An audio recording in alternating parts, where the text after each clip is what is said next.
This channel does not promote any violent, harmful, or illegal activities. All content provided by this channel is meant for an educational purpose only.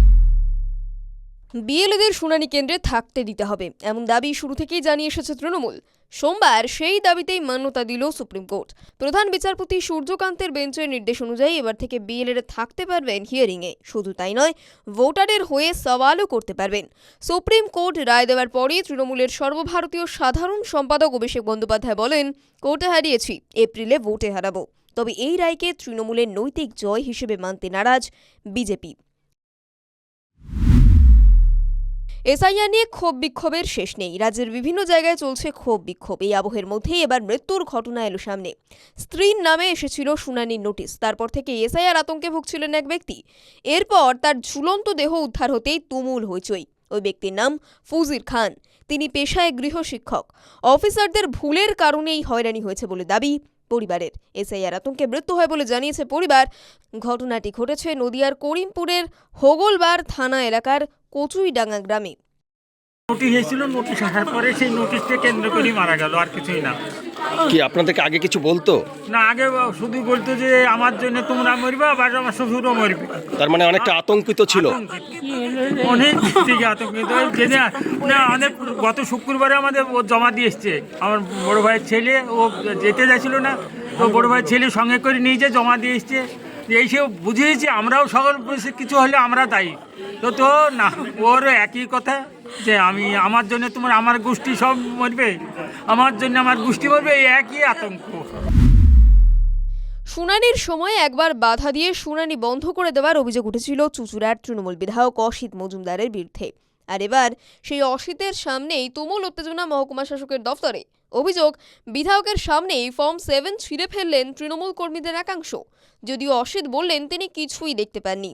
আর এই ঘটনাকে কেন্দ্র করেই হুগলির সদর মহকুমা শাসক দফতরে চরম উত্তেজনা এবং বিশৃঙ্খলার সৃষ্টি হয়। দাদা কোনো পরিচয় দিতে পারলো না। একজন ফর্ম 7 জমা দিচ্ছিল, সেখানে দেখা হলো আপনারা সব ফর্ম ছিঁড়ে দিলেন, মারধর না, করলেন। আমি দেখিনি এটা। দাদা দেখা গেল আমি আপনি এটা দেখিনি, আপনার সামনেই তো ঘটলো। আমি দেখিনি বলছি তো। কিন্তু দেখা গেল যে কোনো পরিচয় দিতে পারলো না সে। আমি জানি না কে কোথায় কি হয়েছে, আমি দেখি। আপনাদের দলের কর্মীদেরই তাদের আমরা দলের কর্মীরা এখানে আছি মানুষকে সাহায্য করার জন্য, জোর করে যাতে কারোর নাম না কাটে তার জন্য আছি। ফর্ম 7 জমা দেওয়াকে কেন্দ্র করে রাজ্য জুড়ে প্রচুর বিশৃঙ্খলার খবর প্রকাশ্যে এসেছে ইতিমধ্যেই। এবার এসডিও অফিসের মধ্যেই ফর্ম 7 পোড়ানোর দৃশ্য। পুলিশের সামনেই ভেঙে ফেলা হলো বিজেপির জেলা সভাপতির গাড়ি। সোমবার দুপুরে লালবাগ মহকুমা শাসকের অফিসে ধুন্ধুমার পরিস্থিতি তৈরি হয়। জেলা সভাপতি সৌমেন মণ্ডলের 4 চাকা গাড়ি ভাঙচুর করার অভিযোগ ওঠে। থান ইট ছুড়ে মারা হয় গাড়িতে। পুলিশের সামনেই চলে ভাঙচুর। অভিযোগ উঠেছে তৃণমূলের বিরুদ্ধে।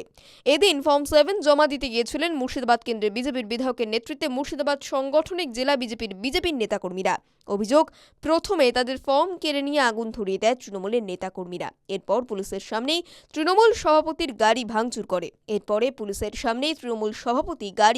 করে। তবে সেই গাড়িতে সে সময় কেউ ছিলেন না। অভিযোগ ওঠে তৃণমূলের প্রাক্তন বিধায়কের দিকে। তিনি বলেন, এই বিধানসভার ভোটারদের হয়রানি করার জন্য তাদের নাম যাতে আবার হিয়ারিং করা হয়, প্রায় বাজারের ব্যাগে সবজি পটল কেনার মতন করে তারা আজকে 7 নম্বর ফর্ম 27,000 ফর্ম এখানে নিয়ে এসেছিল জমা দেওয়ার জন্য।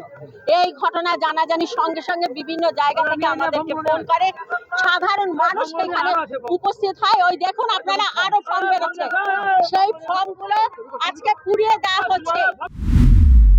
বিধায়কের হাত থেকে ফর্ম ছিঁড়ে ফেলার অভিযোগ। ঘটনাকে ঘিরে উত্তপ্ত বনগাঁ উত্তর এসডিও অফিসের সামনে। অভিযোগ, বনগাঁ উত্তরের বিজেপি বিধায়ক অশোক কীর্তনিয়ার হাত থেকে ফর্ম 7 ছিনিয়ে নেন তৃণমূলের কর্মীরাই।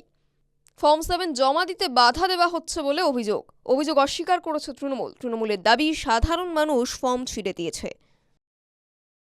যত সময় ফাইল জমা না হবে, যত সময় সমগ্র পশ্চিমবঙ্গে একটা 7 নম্বর ফর্ম বাকি থাকবে জমা, তত সময় আমরা ভর্সা লিস্ট বের করতে দেবো না। আমাদের লড়াই আন্দোলন জারি ছিল এই সরকারের বিরুদ্ধে, এই সরকারের হুলিগানের বিরুদ্ধে এবং চটিচাটা পুলিশ প্রশাসনের বিরুদ্ধে। হাজার হাজার ফর্ম 7 নিয়ে এসে নতুন করে ভোটার লিস্ট বাদ দেওয়ার এবং নতুন ভোটার ঢোকানোর চেষ্টা করছে। এক বিরাট ষড়যন্ত্র। এবং ফর্ম 7 আমি যতদূর জানি একজন দিনে বোধহয় 70টা বা এরকম কোন একটা 70টা জমা দিতে পারেন, তাহলে তাদের কাছে হাজার হাজার ফর্ম কেন থাকছে, তাদের চক্রান্তটা কি?